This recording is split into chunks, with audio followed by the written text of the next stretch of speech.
Olá! Sejam todos bem-vindos e bem-vindas. Vou aqui aguardar um pouco para o pessoal ir entrando. Lembrando que essa live, esse momento, tem sido parte aí desse meu projeto de 3 sexta-feiras seguidas, falando um pouco sobre a minha história. E hoje vou falar um pouco sobre psicologia e a escrita, fazer um livro. Sejam bem-vindos. Oi, Adonis. Olá, Mariluz. Sejam todos bem-vindos. Que coisa boa ter vocês por aqui nessa sexta-feira. Hoje é um dia bem especial para mim, que eu vou estar falando um pouco sobre essa minha trajetória. Queria que vocês me ajudassem aí, né? Tá vendo esse aviãozinho que tá aqui embaixo, né? Que vocês possam estar enviando para outras pessoas. Oh, Mariluz, obrigada. Envia aqui esse aviãozinho para outras pessoas, chamando o pessoal para ver um pouco, né? Talvez isso inspire algumas pessoas também.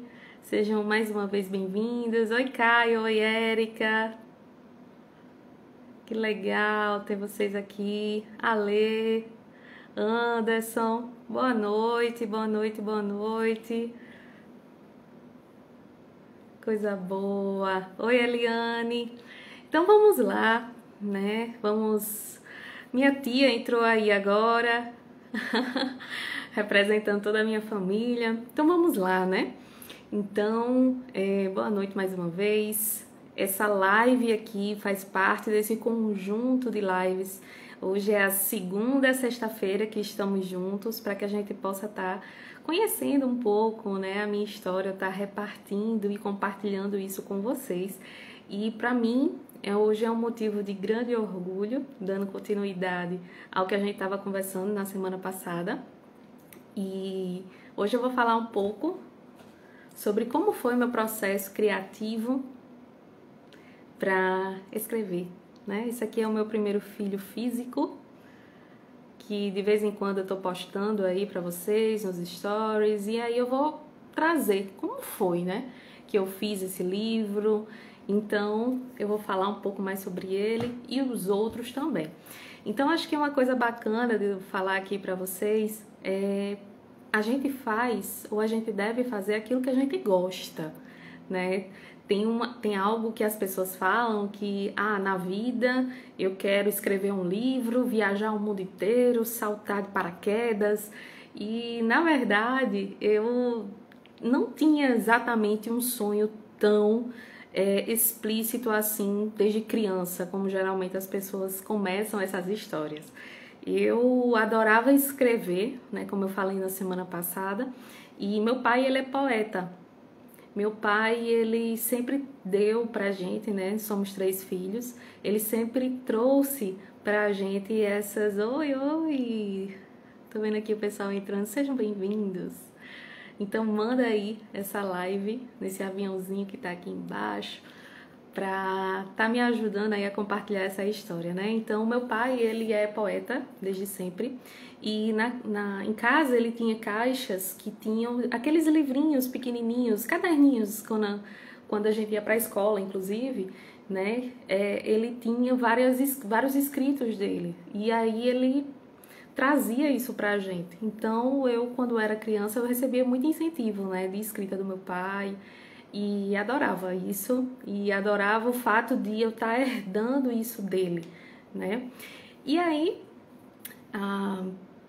quando eu fui me tornando adolescente, eu meio que fui perdendo isso, mas a minha mãe, como eu falei para vocês na semana passada, ela trabalhava na Universidade Federal e tinha muito contato com muitos professores, mestrandos, doutores, e uma das coisas que eles fazem muito é publicações, né? Então eu sempre tinha acesso às publicações autorais desses professores e eu achava o máximo quando eu pegava um livro, né, que estava lá no trabalho da minha mãe e aí vi o autor. Eu, poxa vida, mãe, é aquela pessoa, né? E aí ela é... E eu ia lá conversar e toda tímida, né? Então, como foi escrever esse livro pro senhor? Toda, né? E aí a pessoa me contava.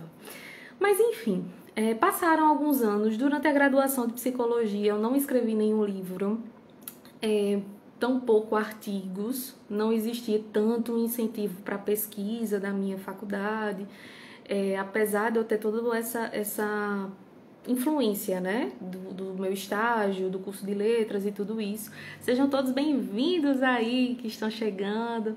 Envie aí essa live para outras pessoas para a gente conversar sobre uma coisa que ninguém fala, né, sobre a arte de escrever. E eu não, apesar de ter feito o curso de letras até terceiro, quarto período aproximadamente, eu não tive contato de técnicas de escrita, nem nada nesse sentido, apesar de que a gente fazia análise de livros didáticos e assim por diante. Mas quando foi no ano passado, eu acho que todos nós, acho não, tenho certeza, que todos nós nos pegamos assim dentro de um contexto de um universo completamente diferente que foi ocasionado por conta da pandemia. Então, aqui no Brasil, né, a gente foi sentir o peso assim dessas questões, principalmente no mês de março do ano passado. E nessa época, eu trabalhava em 2 faculdades aqui de João Pessoa, atendia na clínica presencialmente e não tinha tempo para nada. Nada, nada, nada. E eu lembro que nessa época eu estava fazendo uma reforma aqui em casa e ainda peguei uma conjuntivite horrível, que meu olho estava mais vermelho do que a minha própria caixinha. Então foi uma época muito difícil, né? No mês de março e tudo começava a fechar, né? Boa pergunta, Gabi.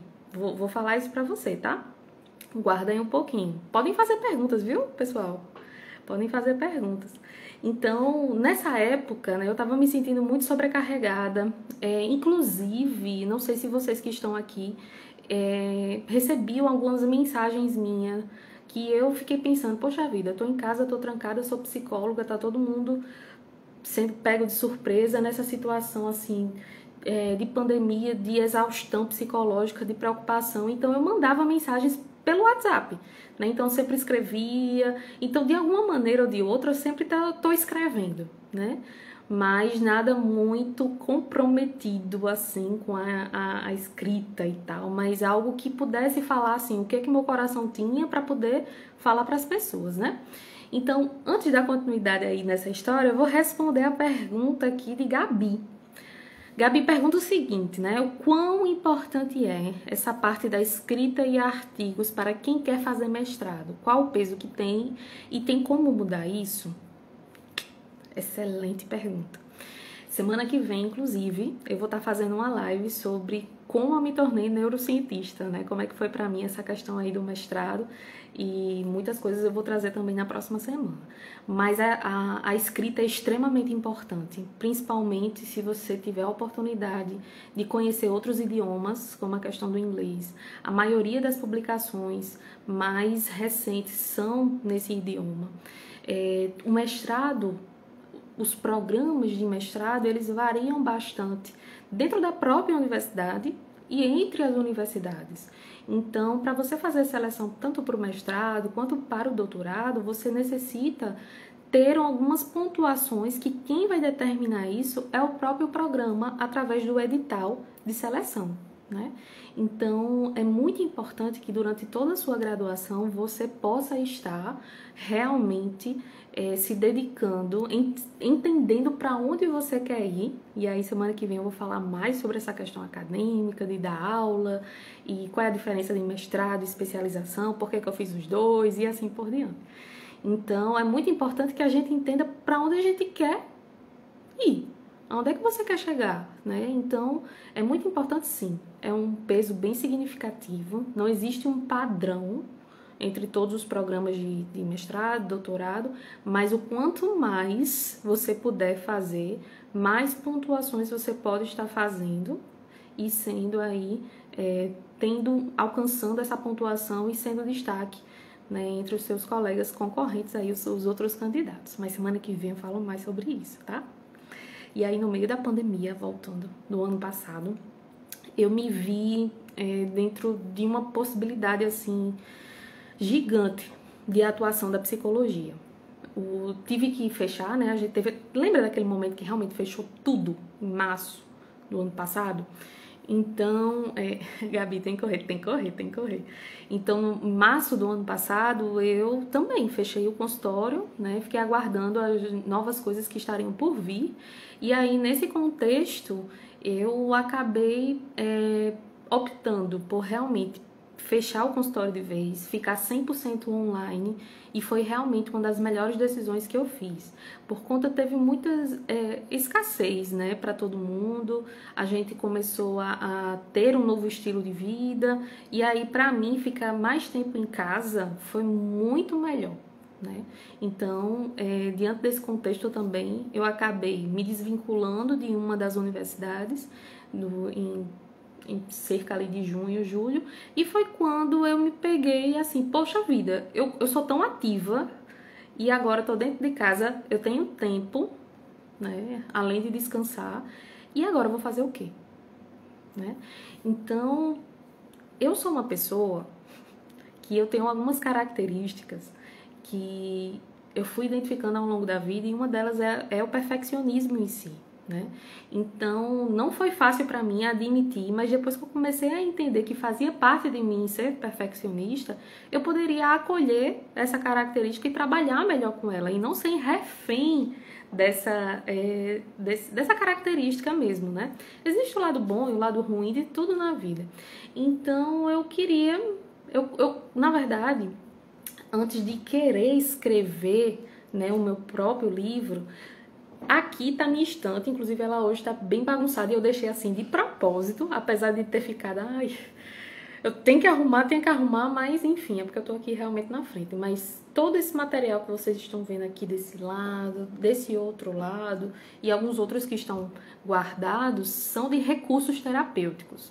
Então, durante toda a minha graduação de psicologia, isso era algo muito escasso. Eu tô falando ali de 2008 a 2012 aproximadamente. E quando eu me formei, e tive aquela trajetória, né, na sala de aula e tal, e quando eu fui trabalhar na clínica, ali em 2015, 2016, eu comecei a ver que esses recursos terapêuticos de livro em formato de caixinha, eles estavam sendo realmente bem utilizados dentro do consultório, não somente por psicólogos, né?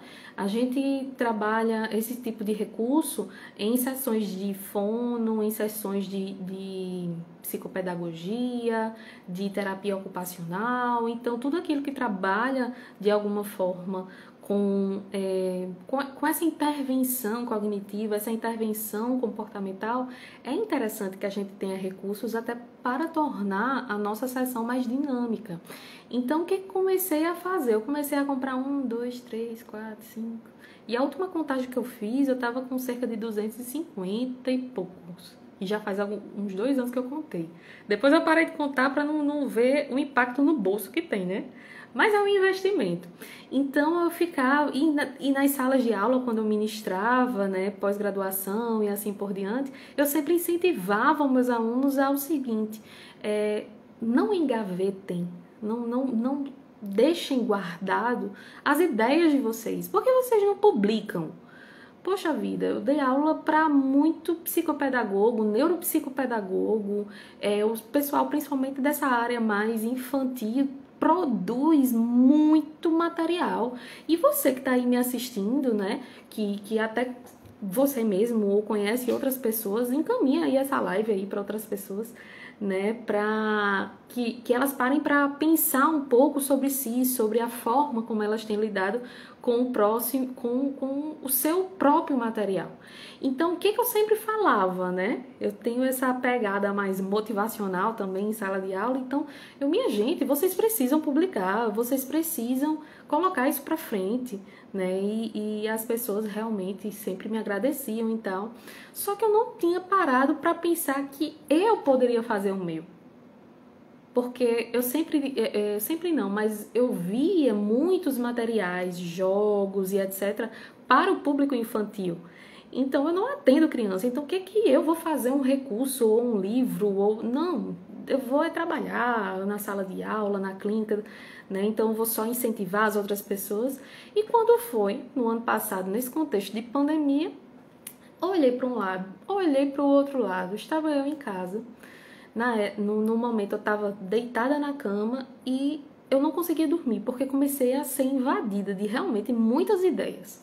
Muitas ideias, e eu me levantei, fui pro computador e em 2 horas eu produzi o meu primeiro livro. Então, como é que eu fiz?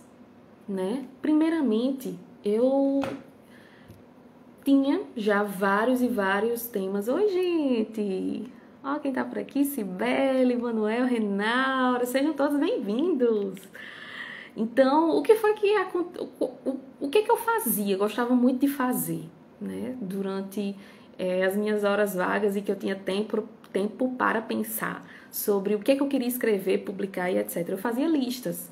Então, dentre os temas que eu gostava de ler, de estudar e de entender, até para mim mesma, era a questão do perfeccionismo e questões relacionadas às emoções mesmo. Então, ciúme, raiva, questões relacionadas às emoções de maneira geral, mas e como eu poderia fazer algo diferente do que já existia, né? Porque material sobre ansiedade a gente sabe que tem muito, né? Então, obrigada! Então, essa questão de depressão, então eu não queria temas assim que fossem tão óbvios, né? E aí foi quando eu queria fazer aqui algumas sugestões, né, de livros para vocês que me ajudaram, porque fazer um livro, pelo menos na minha concepção, pela minha formação, já que eu sou psicóloga, já que eu tenho mestrado, especializações, sou professora, então eu tenho uma linha muito teórica e muito científica. Então, eu não conseguia parar para pensar em fazer um livro ou escrever algo sem ser baseado em teoria. Né? Para mim, as coisas vão funcionando juntos. Eu não vendo esse livro. Vocês podem encontrar esse meu livro em formato de caixinha, que eu posso dizer a vocês que quem souber, né, de algo diferente dessa informação que eu vou dizer, pode colocar aí no chat, certo? Ou nos comentários, caso você veja essa informação aí gravada. Esse livro aqui, esse livro em formato de caixinha, esse recurso terapêutico, com essa temática, ele é o único do mercado, né? Ele foi construído, né, com muito carinho, como eu falei para vocês, baseado em algumas obras, né? E a obra principal que me embasou para fazer esse livro, eu não tô com ele aqui. Antes de começar a live, eu tava, né, pegando os livros para mostrar para vocês. E aí poxa vida, eu emprestei e não me lembrava e não me lembrei de pegar de volta. Mas anota aí no papelzinho, né?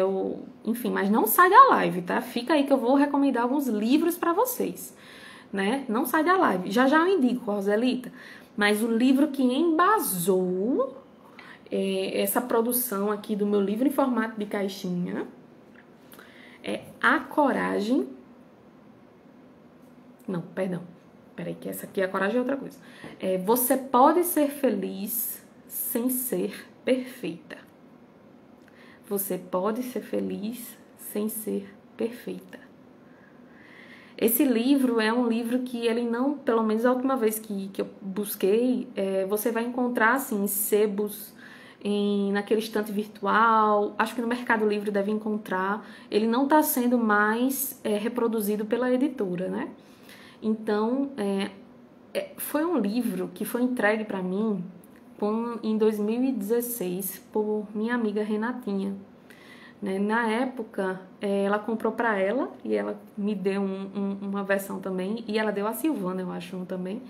E foi muito impactante eu ler. Primeiramente, só o título já me dizia um negócio assim: você pode ser feliz sem ser perfeita.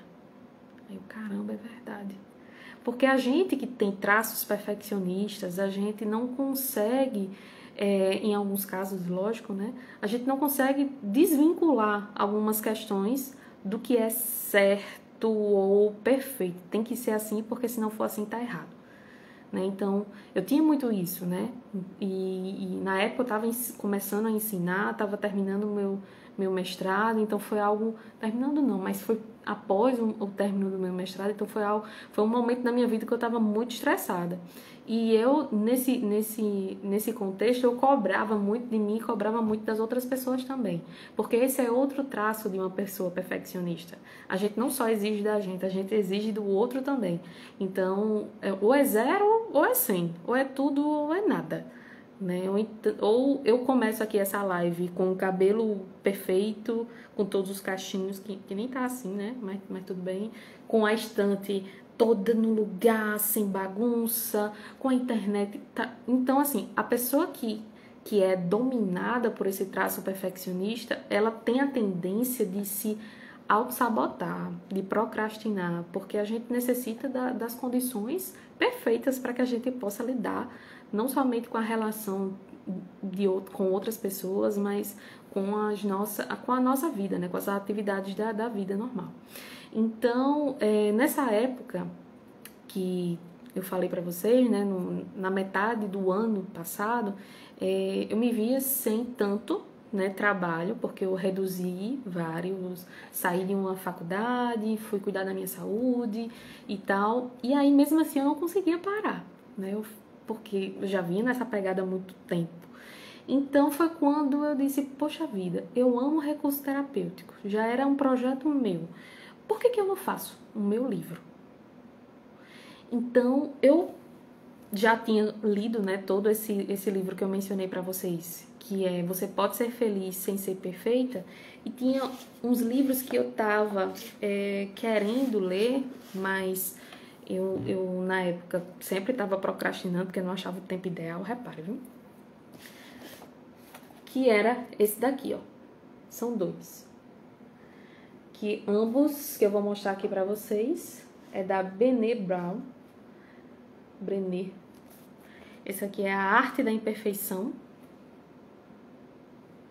Abandone a pessoa que você acha que deve ser e seja você mesmo. E o segundo livro dela, que na verdade eu li ele primeiro, é A Coragem de Ser Imperfeito. Então, esses 2 livros aqui dela falam muitos. Prepara o print aí, tá? Prepara o print. São muito interessantes porque eles falam sobre essa capacidade que a gente tem que ter de se aceitar. E que a gente parar para pensar e que a gente deve ser perfeito para ter uma relação feliz, para ser uma pessoa feliz. Isso daí nada mais é do que expectativas irreais. E quando a gente lê alguns livros nesse estilo aqui, a gente percebe, eu não sei nem se tá ao contrário. Tá ao contrário o título aí ou tá direitinho? Tá aparecendo direitinho aí pra vocês? Acho que não, né? Mas depois eu posto nos stories, tá? Quando acabar aqui a live eu posto pra vocês. E aí vocês podem printar lá bem tranquilos, né? Sem essa correria. Então, tá ao contrário, né? Tá bom. Mas eu posto lá depois. Então, esses 2 livros da Brené Brown, foram muito importantes para eu poder gerar o conteúdo desse meu livrinho aqui, que se chama Vamos Falar de Perfeccionismo. Então, eles seguem o mesmo padrão desses livros em formatos de caixinha que geralmente a gente vê, que é qual? 100 cartinhas soltas. E aí eu ficava me questionando, né? Como uma pessoa que eu posso dizer, uma perfeccionista em reabilitação. Eu ficava pensando, poxa vida, como é que eu posso fazer um recurso de alguma forma completo, ou perfeccionismo, né? E é muito interessante, parêntese aqui, é muito interessante quando a gente escreve sobre algo que a gente domina. Porque falar sobre perfeccionismo é algo que, pra mim, faz muito sentido por tudo que eu já vivenciei e as características que eu ainda tenho, né? Porque faz parte de mim, faz parte da minha personalidade.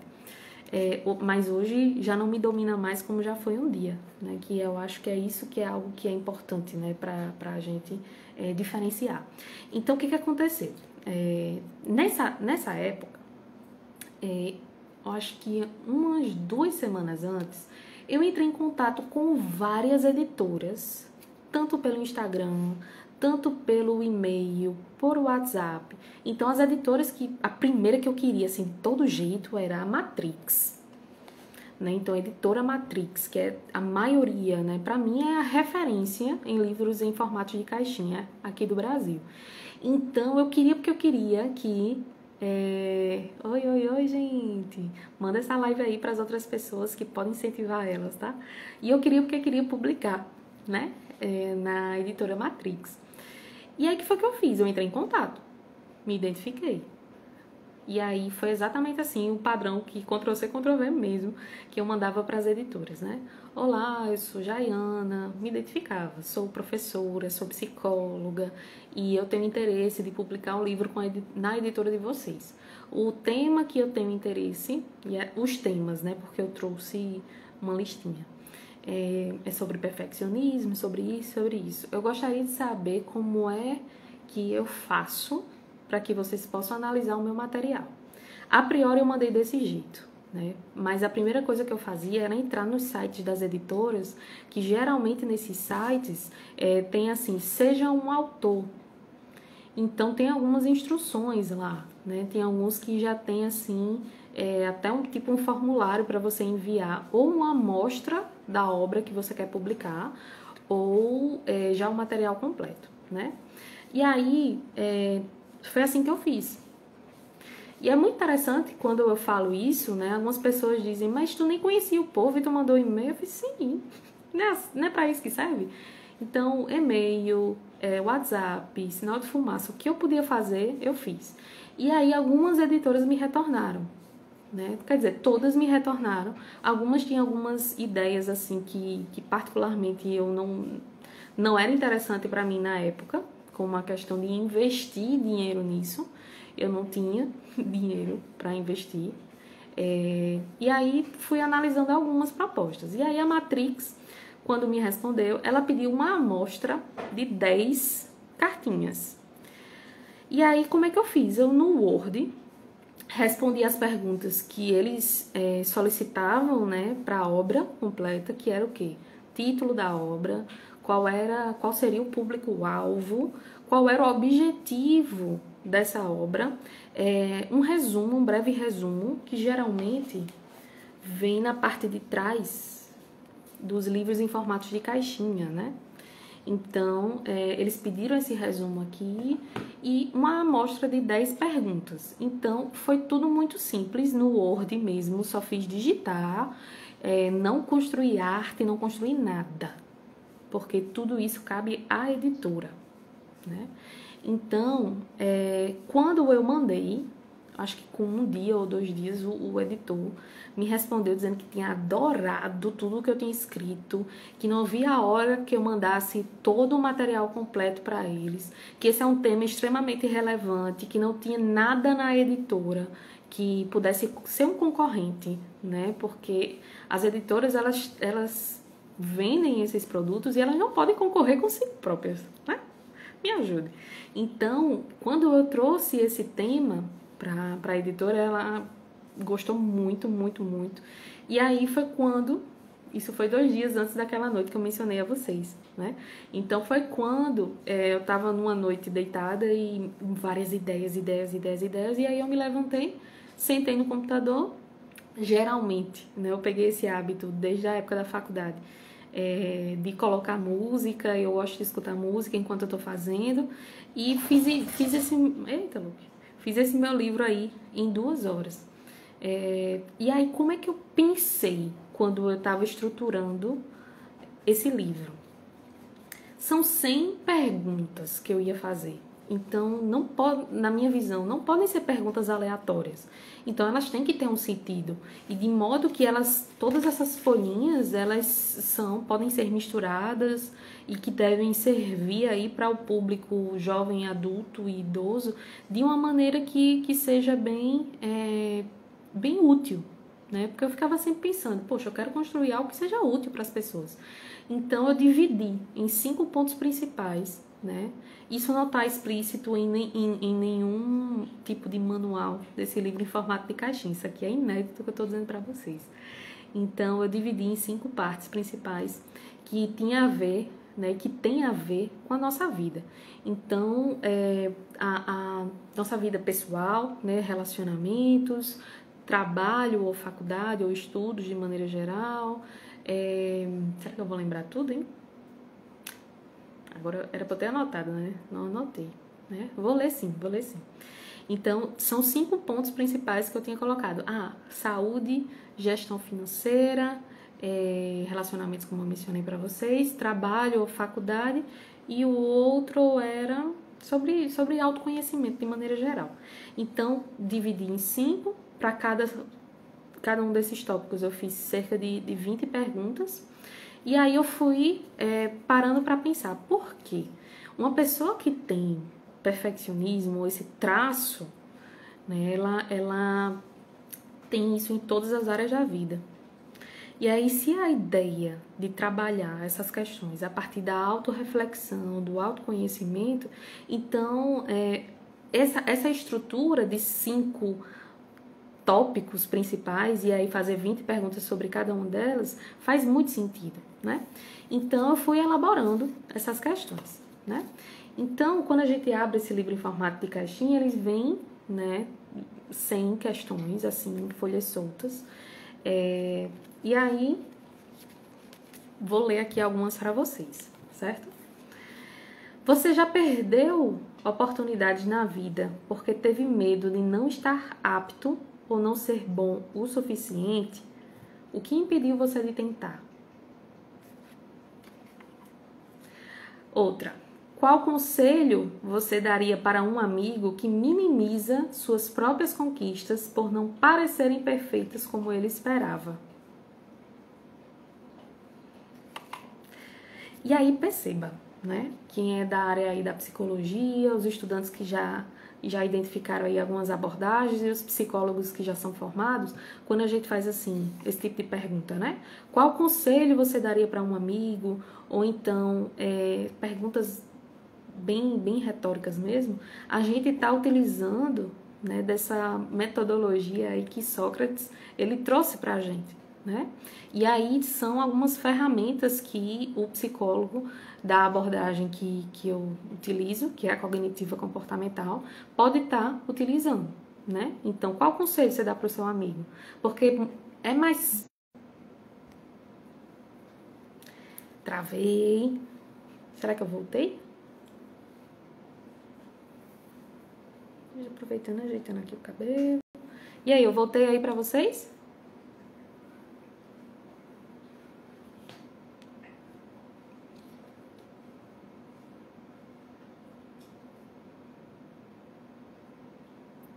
Voltei? Ótimo, né? Então, é mais fácil quando a gente imagina outra pessoa passando por essa situação, porque a gente vai dar alguns conselhos e trazer até respostas que na verdade vão servir pra gente, né? Aí, olhe só essa pergunta, que aparentemente para uma pessoa que não tem esses traços perfeccionistas pode não fazer sentido, mas se você tem, eu tenho um paciente que tem, olhe só. Imagine que você está fazendo faxina em casa e de repente recebe a visita de alguém com um serviço no meio. Como você reage? Uma pessoa perfeccionista, ela ia ficar no meio de um caos completo. Porque minha casa não está arrumada o suficiente, porque a pessoa vai ver que eu não sou uma pessoa organizada como eu achava que ela pensava ou pensa sobre mim. Então, essa questão da casa em si, ou da nossa própria aparência, para uma pessoa que é perfeccionista, isso tem um impacto gigantesco, né? Eita, a minha tia falando, obrigada, tia. Né? Como você se comporta consigo mesmo ao furar um dia da dieta? É permissivo, gentil ou é rígido e super exigente? Você tem a tendência de se comparar com outras pessoas? Como é que você se vê? Então, a pessoa, mais uma vez, perfeccionista, ela tem uma tendência de ter algumas características relacionadas a uma baixa autoestima. porque eu nunca vou alcançar aquele padrão que eu fico sempre tentando. Então, isso pode desencadear as questões relacionadas à ansiedade, né, essa distorção da minha autoimagem. Então, tudo isso pode ser impactado, né? Então, perceba, são perguntas bem variadas, né, que podem abranger várias áreas da vida do paciente, né? Deixa eu ver mais aqui, vou pegar uma bem aleatória. Como o perfeccionismo pode sabotar o seu desempenho profissional, inclusive suas relações sociais no trabalho? Esse tipo de pergunta, né? Se você estiver trabalhando com uma pessoa que não está no trabalho, por exemplo, você pode adaptar para a situação, para o contexto que ela está vivenciando. Então, geralmente, as pessoas que são perfeccionistas, elas têm dificuldade de se relacionar em equipe, né? Então, porque eu me dedico mais do que fulano, porque fulano não faz da maneira que é certa, e a maneira certa é a maneira que eu faço. Só que nem sempre essas questões estão bem explícitas, né, para as pessoas, para o paciente. Então, esses tipos de perguntas podem levar essa pessoa a estar, né, refletindo, né? E aí, uma questão que a gente pode também embarcar ou adentrar em vários tipos de conteúdo é essa pergunta aqui, ó. Para você, o que significa ser vulnerável? Então, até nos livros aqui que eu estava trazendo para vocês, da Brené Brown, quando ela fala, né, na arte da imperfeição, na coragem de ser imperfeito, ela inclusive tem na Netflix, né? Depois você dá uma olhadinha lá, que é um documentário sobre a vulnerabilidade. Quando eu chego aqui para vocês, em plena internet, na live, salvo no Instagram, salvo no YouTube, e assim eu vou trazendo para várias pessoas que eu tenho dificuldades, que eu sou ansiosa, né? Que eu tenho ansiedade, na verdade, que eu não comecei em berço de ouro, enfim. Todas essas questões que são bem pessoais, isso eu estou mostrando para vocês, né? As minhas fragilidades, eu estou me permitindo ser vulnerável, né? Então, a Brené Brown, ela é essa estudiosa que ela fala muito sobre essas questões, né, da vulnerabilidade, né? Então, é algo muito importante. E aí, por fim, um outro livro também, né, que ele é muito gostosinho de ler, é O Amor pelas Coisas Imperfeitas. Como aceitar a si mesmo no mundo em busca da perfeição. E esse mesmo autor aqui é daquele livro que As Coisas que Você Só Vê Quando Desacelera. É bem legal mesmo. É um livro de cabeceira. Falar sobre perfeccionismo é falar sobre autoaceitação. É falar que a nossa sociedade, ela tá o tempo todo exigindo e buscando, mesmo a gente diante de uma pandemia, mesmo a gente vivenciando, eu acho que os principais desafios da nossa vida, que a gente tem que ser o mais próximo do ideal possível, que a gente não pode errar. Ou se a gente erra, as pessoas e nós mesmos, né, estamos aí no nível de tolerância ao erro do outro, à falha do outro, muito pequena. Então, a gente falar sobre esse processo de autoaceitação, de autoconhecimento, é algo que... Um cabelinho aqui, deixa eu ajeitar, pronto. É algo que a gente, enquanto psicólogo, a gente precisa ir trabalhando com os nossos pacientes, que a gente precisa ir trabalhando conosco, né? Então, à medida que a gente se aceita e percebe que, por exemplo, nesse caso aqui, você não é o seu perfeccionismo, que você tem algumas características, então a gente consegue lidar com essa situação de uma maneira mais tranquila, né? Então é algo que a gente precisa entender, certo?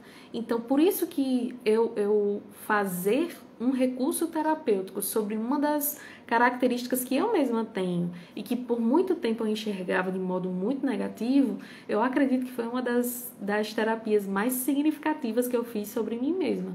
Então, esse material todo, quando eu fiz lá as 100 questões para a editora, quando eu mandei, perfeito, Ale, perfeito. Essa flexibilidade em meio a tanta autocobrança. Então, quando eu mandei, né, o editor, ele lê o material, faz algumas sugestões, manda para mim de volta, e aí eu posso concordar com essas sugestões, sugerir outras coisas, e a gente vai construindo o material junto, né? Então, depois que a gente bateu o martelo e disse assim, olha, vai ser, esse texto vai. E aí, o que aconteceu especialmente no ano passado? Porque eu pensei o seguinte, né? Como uma pessoa leiga que nunca tinha construído nada em relação à publicação de materiais por editoras. Então, eu pensei, vou fazer o livro todo. Agora, em julho do ano passado, né? Faz exatamente um ano. E no mês que vem vai estar tudo pronto. Já vou receber, as pessoas já vão comprar. E não é assim, né, minha gente? E ainda mais que naquele contexto, né, existia uma fila de livros que já estavam na minha frente, que precisavam ser rodados pela gráfica da editora, precisavam ser publicados, colocados à venda, mas ainda não tinha acontecido como planejado porque a pandemia tinha parado tudo. Tinha parado produção de papel, de material, né, para produzir esse tipo de obra. Então foi algo que eu fui aprendendo a lidar também, né? E aí, em relação à arte, tudo quem fez foi a editora.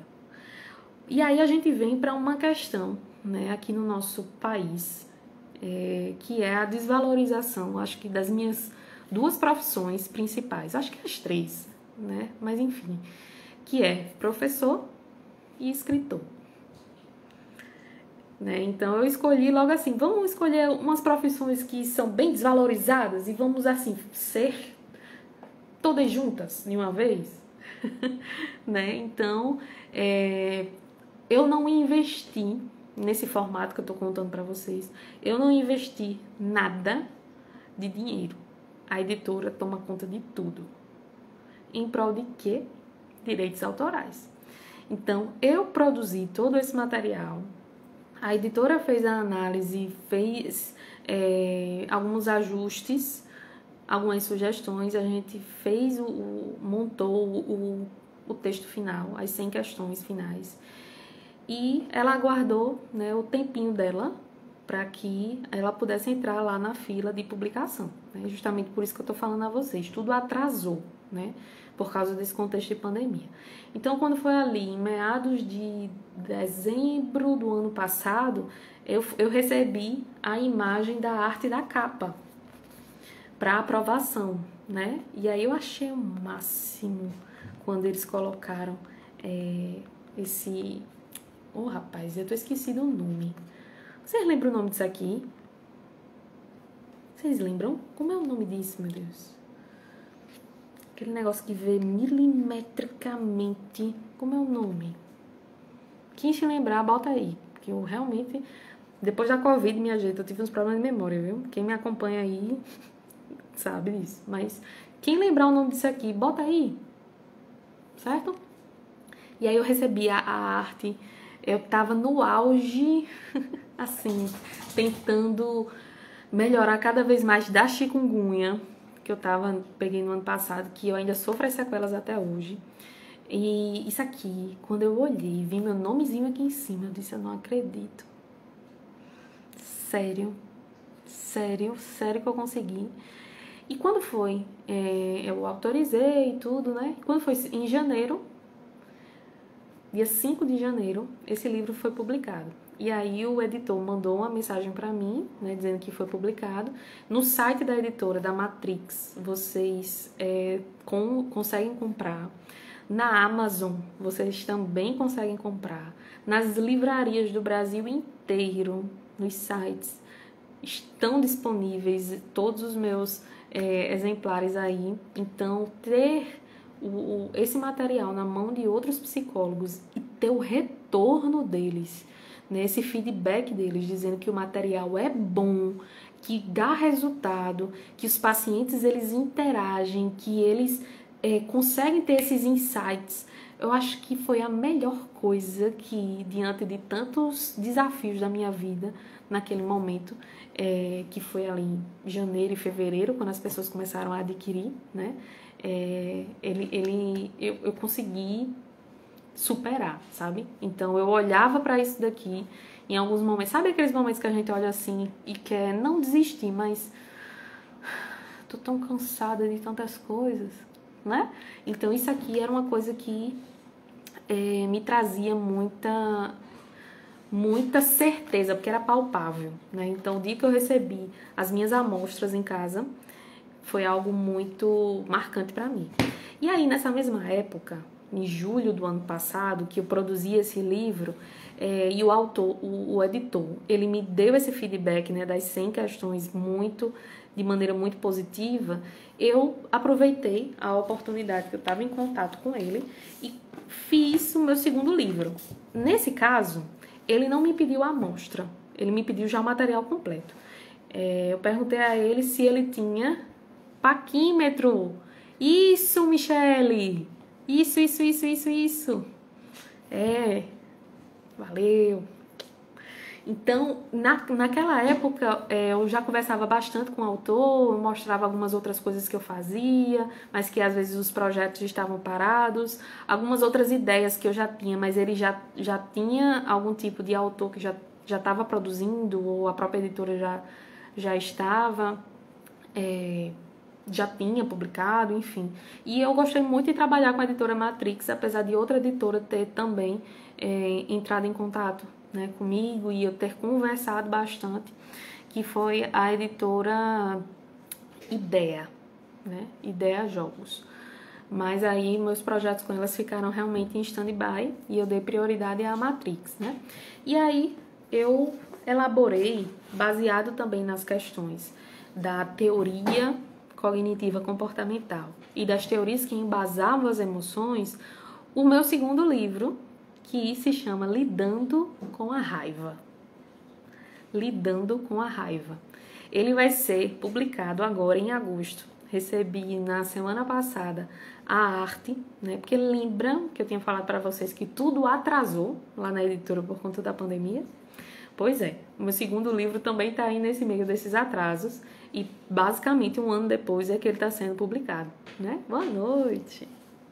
E aí eu tive um livro especialmente que me embasou para estar construindo esse meu segundo livro, mesmo estilo, caixinha, sem perguntas, e ele tinha uma perspectiva, quando eu montei ele, né, já foi diferente na questão estrutural.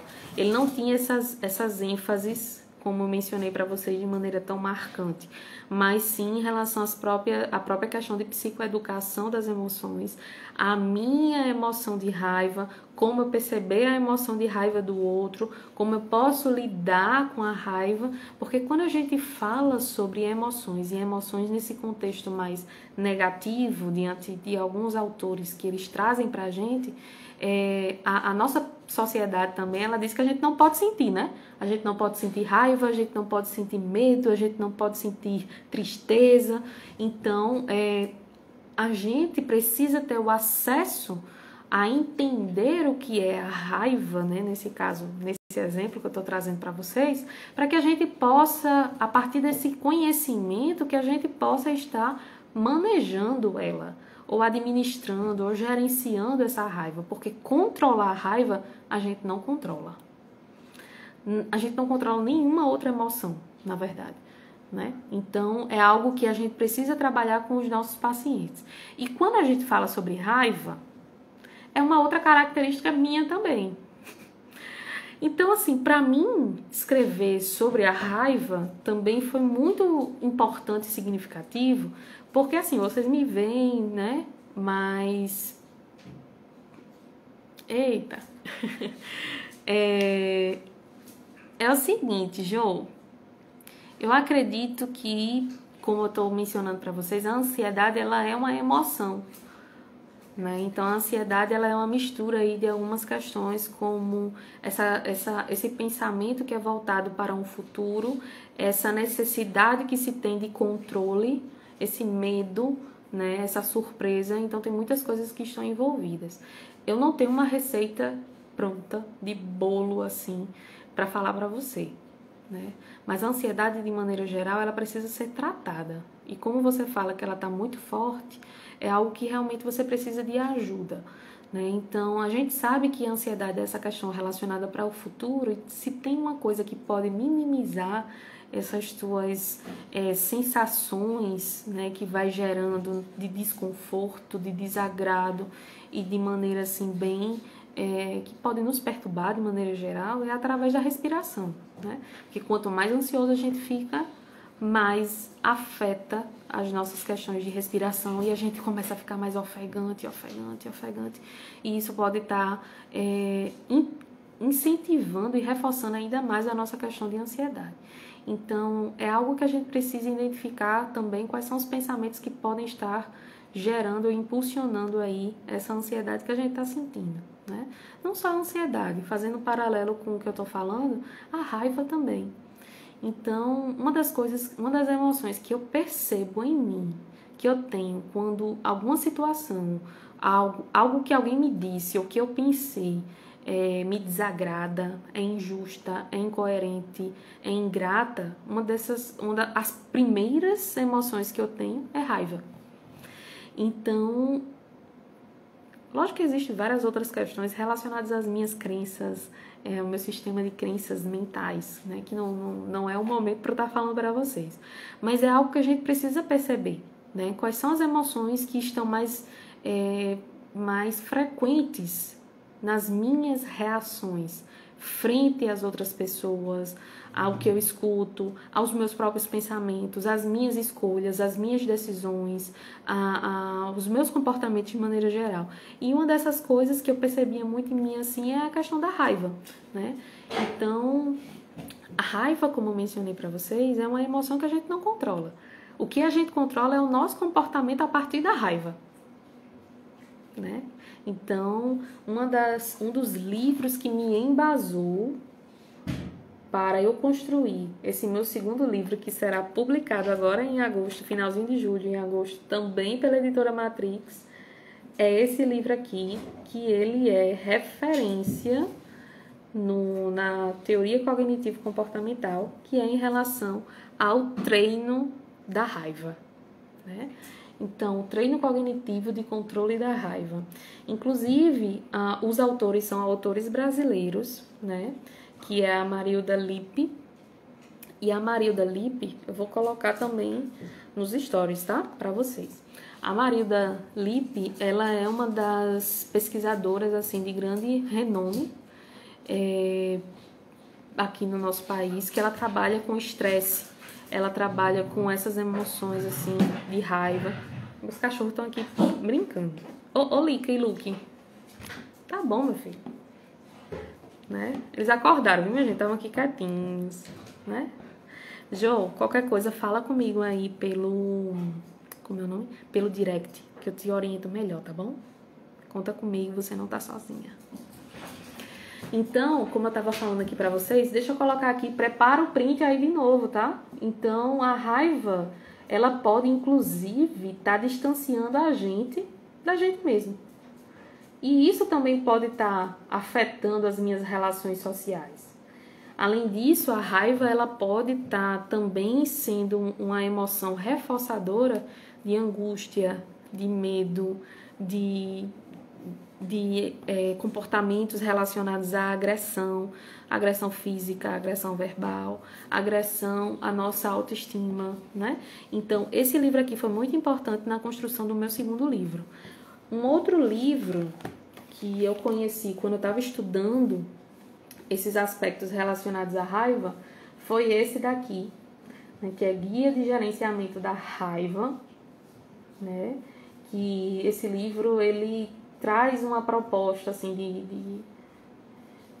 de reorganizar, de reestruturar as questões relacionadas a essa emoção, né? E aí tem algumas escalas ao longo do livro também, trazendo essa ligação com outras emoções, como, por exemplo, a questão relacionada à vergonha, né? Essas questões que, de maneira geral, podem estar impactando na gente. Então, quando eu construí as perguntas desse recurso terapêutico, foi também terapêutico para mim, porque eu comecei a ler mais essas questões relacionadas especificamente sobre a raiva, e aí eu fazia uma reflexão sobre mim também. Então, quando você vê, né, esses autores com os livros, e quando eles têm muito apreço por eles, na minha visão, é quando tem uma relação íntima, né, com o próprio autor. E aí foi quando, como eu estou mencionando para vocês, quando eu construí esse meu segundo livro. Diante de toda a pandemia, diante de todos os desafios que eu estava na minha vida pessoal, diante de algumas escolhas profissionais, como eu mencionei para vocês, que eu saí de uma faculdade e tal. Então, eu me sentava no computador, ligava aquela música que para mim fazia sentido ali para trabalhar, pegava os livros, estudava, à medida que eu traçava o roteiro do que eu queria, né? E aí, antes de tudo, eu fazia aquela parte inicial de público-alvo, de saber qual é exatamente o objetivo do livro. Então, eu encarava como uma responsabilidade, né, de fazer e dar o meu melhor. Né? Então, peraí, qual seria a minha melhor versão hoje que eu posso estar fazendo sobre esse livro sobre raiva, né? E aí, depois que eu fazia, né, eu me perguntava, eu compraria esse livro? Para mim, enquanto profissional, enquanto paciente, faz sentido eu ter um livro como esse? E aí eu também pedia, né, para que antes de mandar para o editor, para algumas pessoas assim bem de confiança ler as minhas perguntas, né? E aí para que elas pudessem me dizer se entendiam aquelas perguntas, né, que eu estava fazendo ali. E de alguma forma pedir para responder também e tal. Então minha família fez um papel aí muito importante, né? Porque eu fazia e pedia para a família, né? Para aquelas pessoas que realmente eu sei que eu posso contar e são pessoas que não iam vazar o material, né? E por isso também que eu não trouxe para vocês a capa, né, desse meu livro, porque só quando ele for realmente lançado, e vocês vão ver aqui pelo Instagram, assim, que é Lidando com a Raiva. São 100 questões para a gente refletir sobre essa emoção. É um dos livros também para o público adulto, jovem adulto e idoso, um dos livros que, assim, são únicos, né? Em relação ao seu formato, em caixinha não tem nenhum outro, nenhuma editora que tem esse formato que eu estou apresentando para vocês. Existem outros recursos terapêuticos que falam sobre raiva, mas eles são focados mais no público infantil, como os livrinhos, né, que contam uma história, principalmente lá da editora Sinopsis, né? Então, foi algo muito bacana que eu estava querendo contar aqui para vocês, né, como é que foi tudo isso. E aí uma das coisas que eu percebi que me atrapalhava, e para você que tem interesse de fazer livros, de publicar e de assim por diante, mas se bem que se a gente pode generalizar para outras questões da nossa vida também, eram os meus próprios pensamentos. Às vezes vinha aquele pensamento assim de que tá ruim, as pessoas não vão gostar, né? Esses pensamentos de autossabotagem às vezes vinham. E aí, de alguma forma, quando isso acontecia, eu me levantava e ia fazer outra coisa, ou então parava para focar no livro e não dava atenção mesmo àquele pensamento, né? E parando para ver o que acontecia comigo na minha mente enquanto eu produzia, isso de autossabotagem, né, vinha. Lembra da questão de autocobrança, de fazer o melhor e etc? Ainda é presente, né? Faz parte de mim. Então, isso também me dá um senso de responsabilidade muito intenso. Então, eu tenho que fazer o melhor e tal. E aí, foi quando eu tive a ideia do meu terceiro livro, que é falar sobre autossabotagem, né? E esse tá aí no forno. Ele não vou mostrar muitos detalhes para vocês, porque ele ainda está em fase de ajustes com a editora. Então, eu tenho aí mais alguns livros já no forninho, né? Alguns eu posso estar dizendo para vocês que vai ser esse livro de caixinha, em formato de caixinha, que eu amo, que é sobre autossabotagem. Um outro que também está no forninho, sobre impulsividade, que aí quem me conhece de maneira mais íntima sabe que isso também tem um pouco a ver comigo. E o terceiro livro eu não posso contar para vocês, o terceiro tema, porque realmente tá faltando alguns ajustes aí a nível de contrato aí com a editora. Então, eu, Jaiana, escolhi fazer por esse caminho, né? contratando tendo um contrato com a editora, ela se responsabilizando por todas essas questões de gráfica, de divulgação, de marketing, de tudo isso e recebendo um percentual das vendas, né? Então, porque eu cedo os meus direitos autorais, mas existem outras maneiras de você fazer isso também, que é a questão bem autônoma mesmo, né? Então, você pode estar bancando tudo isso, né? Então, você pode mandar rodar na gráfica, você pode mandar fazer toda essa parte de ilustração, fazer do seu jeito, e aí divulgar nas plataformas e etc. Você pode fazer do jeito que você quiser. Tudo na vida, na minha opinião, é um balanço entre prós e contras, aquilo que é mais vantajoso para a gente e aquilo que não é, né? E aí, na época também, eu fiz 2 livros em formato de caixinha, seria, digitais. Que um era sobre emoções positivas, e aí ele é muito legal mesmo, porque eu dividi em várias propostas baseadas naquele recurso, né, naquela ferramenta de roda da vida, que tem todas umas emoções e tal. Enfim, e aí eu disponibilizei em um tempo para venda, não está mais à venda pela Hotmart, mas ele será o meu brinde quando eu for lançar esse meu curso para vocês, que quem tiver interesse, né, na área mais específica da TCC vai estar recebendo esse livro também, e-book na verdade, né, esse livro digital com esses recursos, né, com esse recurso aí, trabalhar as emoções positivas, né. E o meu segundo curso, né, que é sobre recursos terapêuticos, também vai ter um outro brinde, né, que aí é o meu outro recurso online, né, digital, que é sobre ciúmes, que, deixa eu pegar aqui para vocês, o livro que eu me embasei para fazê-lo foi esse daqui, A Cura do Ciúme. Ele é todo trabalhado na perspectiva cognitiva comportamental.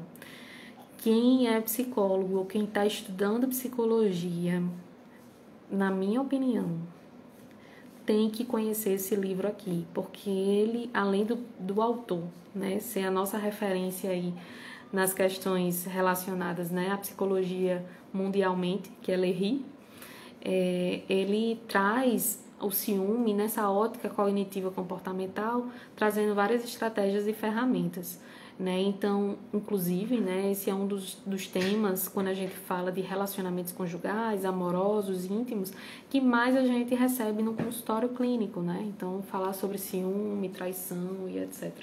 Então, é realmente bem interessante. E ele utilizei aí nesse meu segundo livro digital, que eu vou estar disponibilizando nos meus cursos online. E aí, né, eu quero finalizar dizendo que o meu processo de autoaceitação, autoconhecimento e autovalorização ainda está acontecendo, né?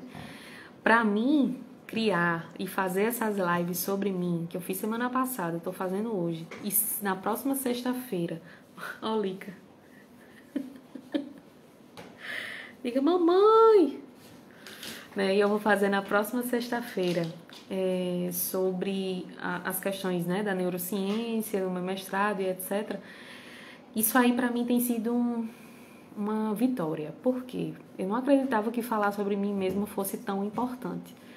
E aí, uma das coisas que eu tenho percebido, que eu tenho também consumido, clica, que foi, minha filha? A partir, né, das redes sociais, é entender um pouco da história, né? Então isso também tem a ver um pouco com a maneira como eu me via, né? Eu achava que só o conteúdo basta. E aí depois eu ficava me observando. Não, quando eu ia comprar algum curso ou comprar algum livro, eu via quem escrevia. Então é importante para vocês me conhecerem, entender quem eu sou. Não sou uma pessoa perfeita. Acho que deu para entender isso hoje. E eu entendi isso também. E é importante que eu não seja, porque isso é uma das coisas que mais me impulsionam e me motivam para que eu possa estar buscando me melhorar e me aceitar e ser feliz exatamente assim como eu sou, né? E que isso me dá mecanismos e me dá meios para entender outras pessoas que sentem e pensam de uma maneira parecida com a minha, né? O que me ajuda aí também na minha profissão. Então, é por isso que eu decidi escrever, é por isso que eu decidi publicar, é por isso que eu decidi fazer alguns cursos online de fato, porque isso já era um planejamento, um plano meu desde sempre. Mas aí, para uma boa perfeccionista em reabilitação, eu procrastinei o máximo possível, né? Então, esses dias vai estar saindo aí para vocês um curso novinho em folha para você que é estudante de psicologia, que é psicólogo, independente se é recém-formado, se já é 5 anos, enfim. Você que é estudante do primeiro período ao 10º período, se você quer ser uma pessoa melhor, não perfeita, melhor, apresentar o seu melhor, doar o seu melhor dentro da área da carreira clínica, eu quero dizer para vocês que o curso que eu tenho para ofertar, ele realmente vem trazer uma grande possibilidade de você melhorar a sua formação, de você melhorar enquanto pessoa, a partir, né, desse domínio aí, desse manejo de técnicas, desse conhecimento teórico, dessa aplicabilidade em casos clínicos e a utilização de recursos terapêuticos, como esse aí que eu criei e os que estão ainda por vir, ele é uma ferramenta, uma chave diferencial para você no seu consultório. Então, fica aí aguardando as próximas notícias sobre isso, né? Então, eu tenho lutado bastante para que eu possa realmente estar fazendo a diferença na vida das pessoas. Uma maneira que eu vi é escrevendo, é fazendo curso, é dando aula. Você tem que encontrar a sua maneira, seja desse jeito ou similar, né? Me pegando aí como exemplo, como uma inspiração, ou tentando fazer outras coisas. O que importa é você fazer aquilo que você gosta, aquilo que você acredita que você consegue fazer. E de uma maneira, como o meu irmão Júlio sempre fala, de uma maneira muito leve, que você não encare isso como mais uma obrigação, porque senão vai se tornar um trabalho maçante, exaustivo, e você vai ficar com a mente ainda mais pesada. Então você precisa encontrar aquilo que você se identifica, aquilo que você gosta de fazer. E faça. Busque maneiras, busque pessoas, busque, sei lá, aquilo que você necessita para fazer acontecer. Essa foi a minha forma. Você pode encontrar a sua. Mas eu acho que o que importa é o que a gente precisa deixar. Deixar para esse mundo, deixar para as pessoas.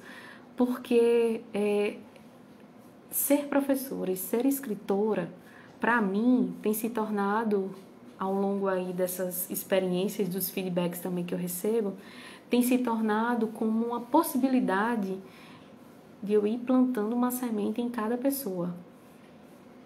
É uma semente, mas para que ela possa germinar precisa de vários outros elementos, né? Então, terreno fértil, água adequada, sol adequado. Então, diante dessa metáfora aí, dessa análise que eu estou trazendo para vocês pararem e pensarem, não é somente a semente que ela vai, a não ser que realmente, né, tenha de acontecer. Então, não é somente a semente. Existe um conjunto.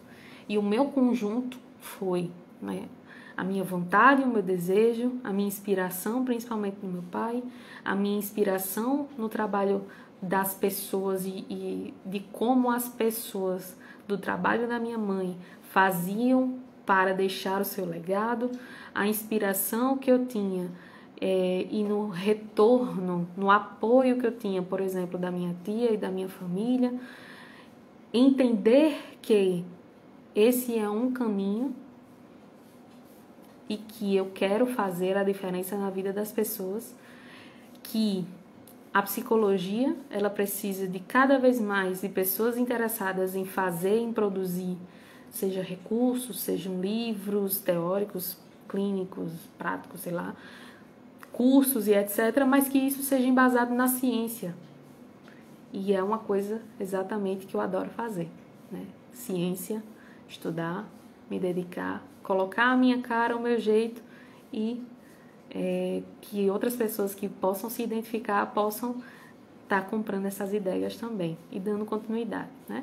Então essa é a mensagem também que eu quero deixar para você no final dessa live. Seja você, entenda aquilo que você tem como missão de vida, coloca isso num planejamento e executa. Não precisa das condições mais perfeitas do mundo. Só faz, tenta. E aí, por isso que esse livro e esse tema para mim é tão importante. Para eu me lembrar de cada vez mais ser mais gentil comigo, ser mais amorosa comigo e amorosa com outras pessoas. Então, né, Lica?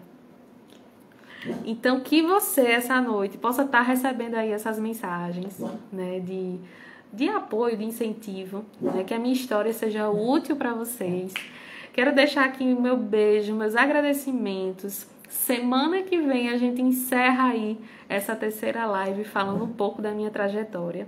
E aí eu vou estar trazendo mais elementos voltados para a área da academia, né, da faculdade, como especialização, mestrado, como foi conciliar a psicologia clínica, a docência, com toda essa formação de pós-graduação, como foi para produzir a minha dissertação, meus artigos e assim por diante. Então, espero de verdade, do fundo do coração, que vocês tenham gostado.